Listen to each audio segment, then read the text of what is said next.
Bonjour à toutes et à tous, c'est le 17e épisode du Beau Rôle, le podcast où les textes prennent vie. Aujourd'hui, nous entrons dans un lieu clos, un lieu de pierre, de fer et d'attente. Nous ouvrons une page du roman Le dernier jour d'un condamné de Victor Hugo.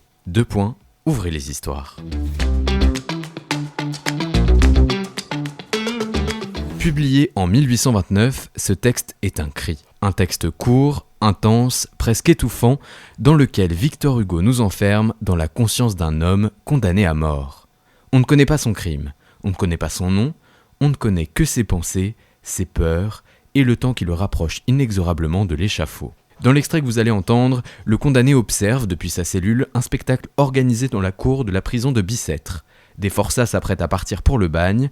On les chaîne, on les expose, on les transforme peu à peu en spectacle pour les autres prisonniers et pour les curieux. À travers son œuvre, Hugo interroge la violence des systèmes qui punissent, l'humiliation collective et la manière dont la société regarde ceux qu'elle condamne. J'ai vu, ces jours passés, une chose hideuse. Il était à peine jour, et la prison était pleine de bruit. On entendait ouvrir et fermer les lourdes portes, grincer les verrous et les cadenas de fer, carillonner les trousseaux de clés entrechoqués à la ceinture des geôliers, trembler les escaliers du haut en bas sous des pas précipités, et des voix s'appeler et se répondre des deux bouts des longs corridors. Mes voisins de cachot, les forçats en punition, étaient plus gais qu'à l'ordinaire. Tout Bicêtre semblait rire, chanter, courir, danser. Moi, seul muet dans ce vacarme, seul immobile dans ce tumulte, étonné et attentif, j'écoutais. Un geôlier passa. Je me hasardai à l'appeler et à lui demander si c'était fête dans la prison. « Fête si l'on veut, c'est aujourd'hui qu'on fait les forçats qui doivent partir demain pour Toulon. Voulez-vous voir, cela vous amusera. » C'est en effet, pour un reclus solitaire, une bonne fortune qu'un spectacle, si odieux qu'il fût. J'acceptai l'amusement. Le guichetier prit les précautions d'usage pour s'assurer de moi, puis me conduisit dans une petite cellule vide et absolument démeublée, qui avait une fenêtre grillée, mais une véritable fenêtre à hauteur d'appui, et à travers laquelle on apercevait réellement le ciel. « Tenez, d'ici vous verrez et vous entendrez. Vous serez seul dans votre loge, comme le roi. » Puis il sortit et referma sur moi serrure, cadenas et verrous. La fenêtre donnait sur une cour carrée, assez vaste, et autour de laquelle s'élevait des quatre côtés, comme une muraille, un grand bâtiment de pierre de taille à 6 étages. Rien de plus dégradé, de plus nu, de plus misérable à l'œil que cette quadruple façade percée d'une multitude de fenêtres grillées, auxquelles se tenaient, collés du bas en haut, une foule de visages maigres et blêmes, pressés les uns au-dessus des autres, comme les pierres d'un mur, et tous pour ainsi dire encadrés dans leur entrecroisement des barreaux de fer. C'étaient les prisonniers, spectateurs de la cérémonie, en attendant leur jour d'être acteurs. On eût dit des âmes en peine aux soupiraux du purgatoire qui donne sur l'enfer. Tous regardaient en silence la cour vide encore. Ils attendaient. Parmi ces figures éteintes et mornes, çà et là brillaient quelques yeux perçants et vifs comme des points de feu. Le carré de prison qui enveloppe la cour ne se referme pas sur lui-même. Un des 4 pans de l'édifice, celui qui regarde le levant, est coupé vers son milieu et ne se rattache au pan voisin que par une grille de fer. Cette grille s'ouvre sur une seconde cour, plus petite que la première, et comme elle, bloquée de murs et de pignons noirâtres. Tout autour de la cour principale, des bancs de pierre s'adossent à la muraille. Au milieu se dresse une tige de fer courbée, destinée à porter une lanterne. Midi sonna. Une grande porte cochère, cachée sous un enfoncement, s'ouvrit brusquement.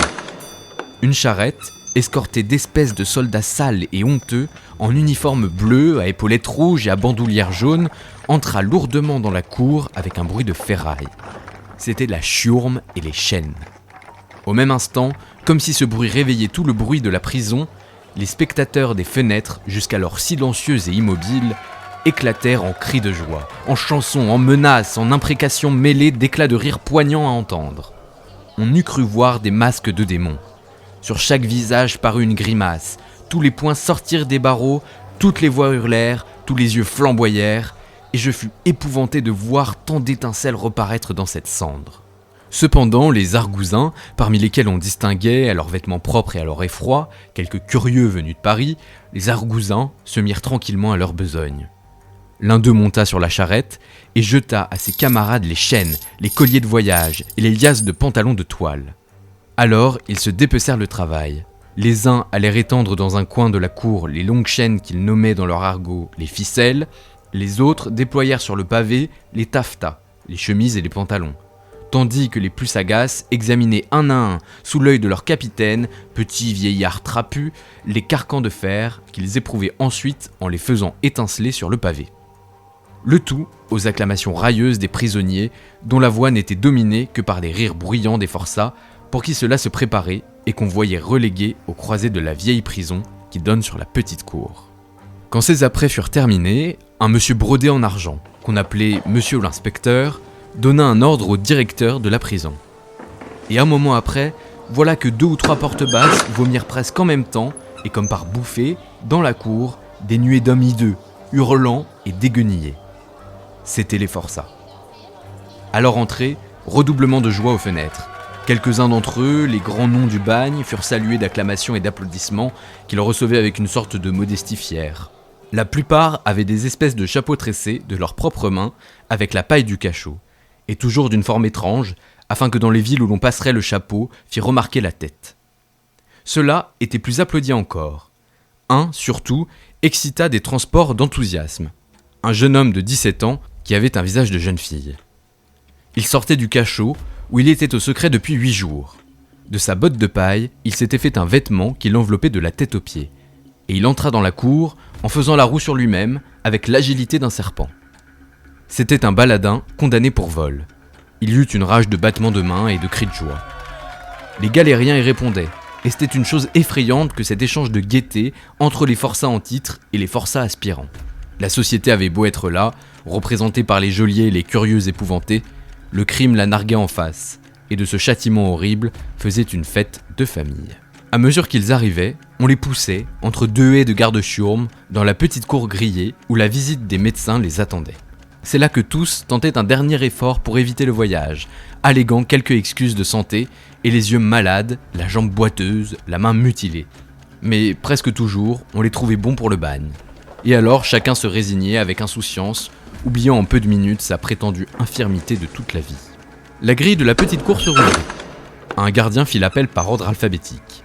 Et alors, ils sortirent un à un, et chaque forçat s'alla ranger debout dans un coin de la grande cour, près d'un compagnon donné par le hasard de sa lettre initiale. Ainsi, chacun se voit réduit à lui-même. Chacun porte sa chaîne pour soi, côte à côte avec un inconnu, et si par hasard un forçat a un ami, la chaîne l'en sépare. Dernière des misères. Quand il y en eut à peu près une trentaine de sorties, on referma la grille. Un argousin les aligna avec son bâton, jeta devant chacun d'eux une chemise, une veste et un pantalon de grosse toile, puis fit un signe, et tous commencèrent à se déshabiller. Un incident inattendu vint, comme à point nommé, changer cette humiliation en torture. Jusqu'alors, le temps avait été assez beau, et si la bise d'octobre refroidissait l'air, de temps en temps aussi elle ouvrait ça et là, dans les brumes grises du ciel, une crevasse par où tombait un rayon de soleil. Mais à peine les forçats se furent-ils dépouillés de leurs haillons de prison, au moment où ils s'offraient nus et debout à la visite soupçonneuse des gardiens et au regard curieux des étrangers qui tournaient autour d'eux pour examiner leurs épaules, le ciel devint noir. Une froide averse d'automne éclata brusquement et se déchargea à torrents dans la cour carrée, sur les têtes découvertes, sur les membres nus des galériens, sur leurs misérables saillons étalés sur le pavé. En un clin d'œil, le préau se vida de tout ce qui n'était pas argousin ou galérien. Les curieux de Paris allèrent s'abriter sous les auvents des portes. Cependant, la pluie tombait à flots. On ne voyait plus dans la cour que les forçats nus et ruisselants sur le pavé noyé. Un silence morne avait succédé à leur bruyante bravade. Ils grelottaient, les dents claquées, leurs jambes maigries, leurs genoux noueux s'entrechoquaient. Et c'était pitié de les voir appliquer sur leurs membres bleus ces chemises trempées, ces vestes, ces pantalons dégoûtants de pluie.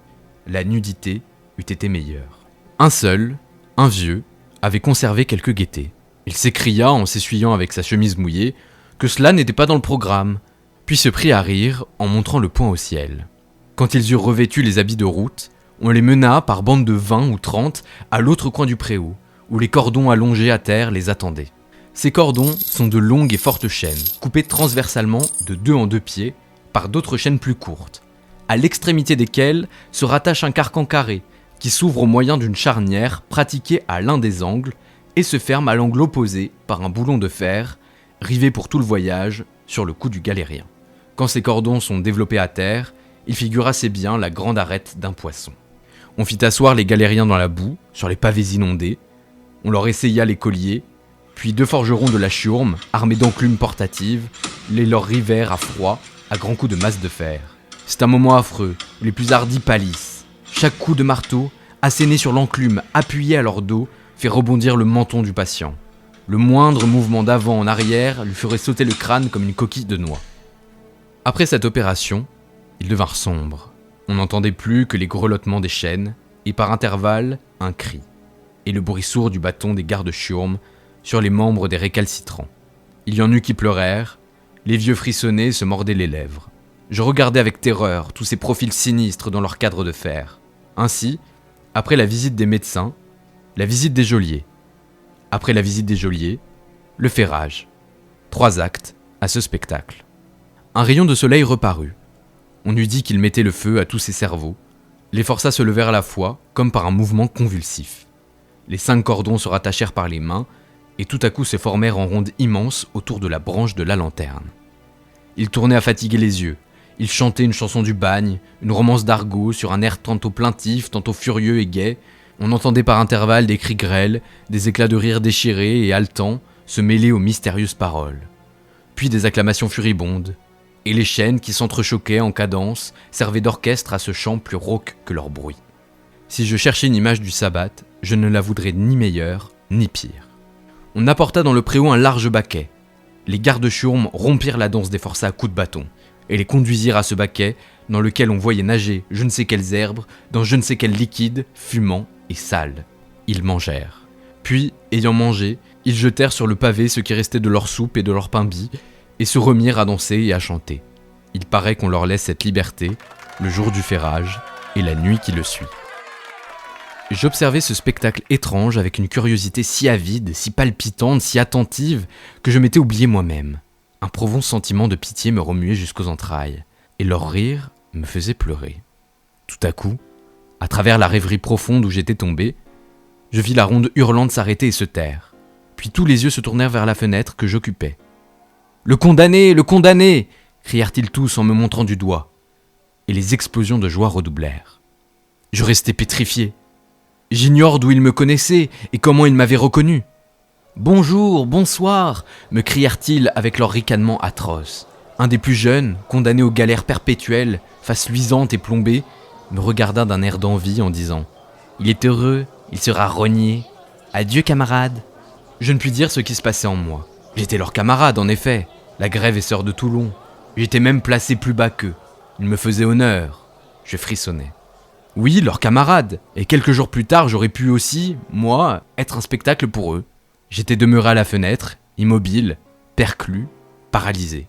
Mais quand je vis les 5 cordons s'avancer, se ruer vers moi avec des paroles d'une infernale cordialité, quand j'entendis le tumultueux fracas de leurs chaînes, de leurs clameurs, de leurs pas au pied du mur, il me sembla que cette nuée de démons escaladait ma misérable cellule.